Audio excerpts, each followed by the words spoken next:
میں ایک دوسری شخصیت کا تعارف پیش کر رہا ہوں. یہ بھی دیوبند کے بہت بڑی شخصیت ہے. ان کا تعارف پہلے انہی کی کتاب سے پیش کروں کہ ان کا معیار کیا ہے علماء دیوبند کیا. میں نہیں بیان کرتا ہوں. آئیے کتاب ہے جو ہمارے خلاف لکھی گئی تھی. کتاب کا نام ہے مطالعہ بریلویت. یہ ہم بریلوی لوگوں کے خلاف لکھی گئی. لکھنے والے ڈاکٹر علامہ خالد محمود ایم اے پی ایچ ڈی ہے. یہ مانچسٹر کے رہنے والے ہیں, دیوبند کے عالم ہیں, فاضل ہیں.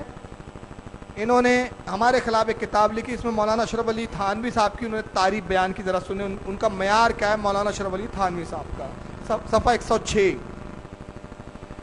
کہتے ہیں حضرت مولانا تھانوی کے بارے میں قائد اعظم کہا کرتے تھے. قائد اعظم کون؟ پاکستان کے جناح, یعنی قائد اعظم پاکستان میں جو جناح کہا جاتا ہے جن کو. حضرت مولانا تھانوی کے بارے میں قائد اعظم کہا کرتے تھے کہ ہندوستان کے سارے علماء کا علم ایک طرف رکھیں اور تنہا مولانا تھانوی کا علم دوسری طرف رکھیں تو مولانا تھانوی کا پلڑا جھک جائے گا.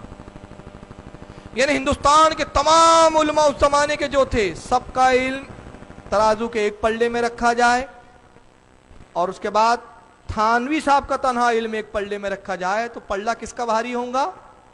تھانوی صاحب کا. اس کا مطلب یہ ہوا کہ ہندوستان میں ان سے بڑا اس وقت کوئی عالم تھا ہی نہیں. اس لیے ان کو کہتے تھے یہ لوگ حکیم الامت, امت کے حکیم تھے یہ. آئیے تھانوی صاحب اپنی ملفوظات الافادات الیومیہ میں اب کیا کہتے ذرا سنیں.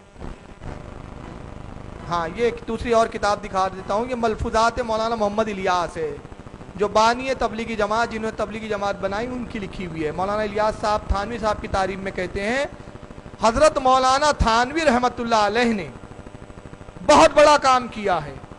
بس میرا دل یہ چاہتا ہے کہ تعلیم تو ان کی ہو اور طریقہ تبلیغ میرا ہو کہ اس طرح ان کی تعلیم عام ہو جائے گی. وہ کہتے ہیں مولانا تھانوی نے بہت بڑا کام کیا, اتنا بڑا کام کیا کہ میں چاہتا ہوں تعلیم ان کی ہو, طریقہ میرا ہو, نالج ان کی ہو, سسٹم میرا ہو. اپنے سسٹم سے میں اشرف علی تھانوی صاحب کی تعلیم کو پوری دنیا میں عام کرنا چاہتا ہوں. یعنی یہ علماء دیوبند کے سرخرو سب سے بڑے عالم تھے. اب آئیے مولانا تھانوی کیا کہتے ہیں ذرا سنیں. یہ ہے الافادات الیومیہ.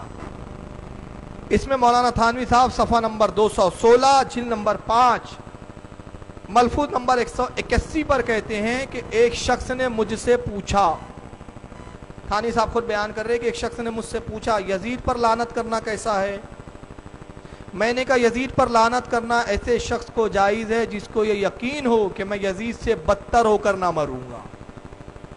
تھانوی صاحب کہتے ہیں کہ یزید پر وہی شخص لعنت کرے جس کو یہ یقین ہو کہ میں یزید سے اچھی حالت میں مروں گا. میں کہتا ہوں ہر شخص انشاءاللہ یزید سے کروڑ درجہ اچھی حالت میں مرے گا.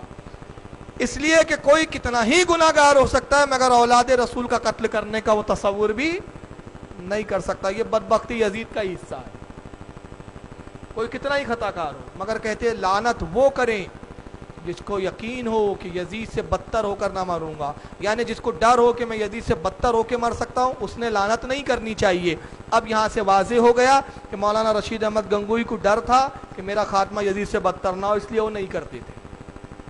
اشرف علی تھانوی صاحب کو بھی ڈر تھا کہ میرے اعمال کا یزید سے بدتر نہ ہو, اس لیے بھی وہ لعنت نہیں کرتے تھے. آگے لکھتے ہیں کیونکہ اگر ایسا ہوا تو یزید یہ نہ کہیں گا کیا منہ لے کر مجھ پر لعنت کی تھی, سو اس کا بھی کچھ پتہ نہیں کہ خاتمہ کس حال پر ہوگا, بس اللہ ہی کی پناہ مانگے.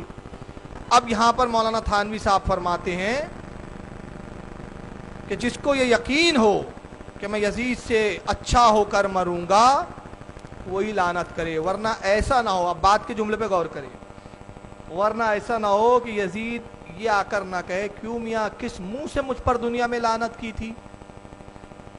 میں علماء دیوبند سے انتہائی مخلصانہ طور پر نرمی کے ساتھ عرض کرتا ہوں, پوچھتا ہوں یہ بتائیے مولانا اشرف علی تھانوی نے آپ کے مولانا نے لکھا کہ یزید یہ آ کر کہہ سکتا ہے کہ کس منہ سے مجھ پہ لعنت کی تھی, تو یزید یہ آ کر کہاں کہے گا؟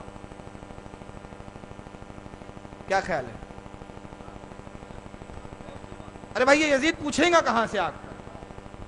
دو جگہ ہو سکتی ہے. جہنم میں آئیں کے پوچھیں گا.